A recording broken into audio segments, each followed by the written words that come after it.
આજે તો અમે બધા આવતા હતા મઢે અને આજે તો અમારે મઢની સાફ સફાઈ કરવાની છે કેમ કે બે ત્રણ દી પછી અમારે માતાજીનો માંડવો છે અને જો બધા સુરત વાળા આવી ગયા અને બધાને આયા ભેગું જ તે કામે લગાડી દીધા હતા. કિશનને તેણે ફૂકણી મારતા હતા કેમ કે મઢમાં ધૂળ બહુ હતી. પછી તો હું આવતો રહ્યો ધરાકે અને તો લુંખા હતી પણ કાશી હતી ધરા ધોઈ નાખ્યું હતું તોરણિયું. પછી આપણે હુકવવા જતા હતા ને જયપાલભાઈ કે મને વ્લોગમાં લઈ ગયા અને પછી તો જો ભાવેશભાઈ તો અહીં તોરણિયા હુકવતા હતા, આપણે ખાલી લઈ લઈને એમને આપવાના હતા તોરણ. પછી તો હું આવતો રહ્યો વાડામાં અને તો જો બધા બેઠા છે. પછી તો આ બાજુ ગાળા નાખવાનું ચાલુ હતું અને આઈનો બધો વહીવટ અજયભાઈ કરતા હતા ગાળાનો.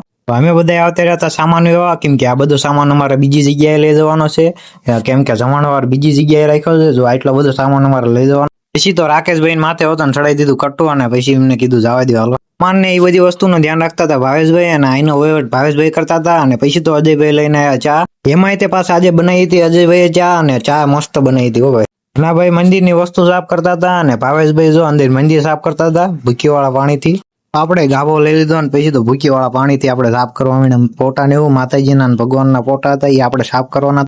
પછી તો ગરમી થઈ હતી અમે કરી નાખ્યો તો પંખો ચાલુ ને પછી તો ભાવેશભાઈ લઈ હતા ભૂંગળા. પછી તો જયપાલભાઈ ભૂકી નાખતા હતા ને અમે બધા ડાઘા કાઢવા માંડ્યા. જો આ બાજુ ભાવેશભાઈ કાઢતા હતા, બાજુ મેહુલભાઈ ડાઘા કાઢતા હતા. ને પછી તો આપણે આવતા રહ્યા બીજા મંદિરમાં. ત્યાં તો ઉજાસભાઈ ને કિશનભાઈ ની સાફ સફાઈ કરતા. કિશનભાઈ તો સુરત રિયા એમ કેતા હતા ત્યાં કઈ કામ નથી. અને પછી તો કિશનભાઈ આગળ પોતા મરાયા છે. તો ઉજાસભાઈ મેરડીમાનું મંદિર સાફ કરતા હતા અને જો એમને ભૂંગળી લાંબી કરીને મસ્ત મજાનું મંદિર ધોયું હતું.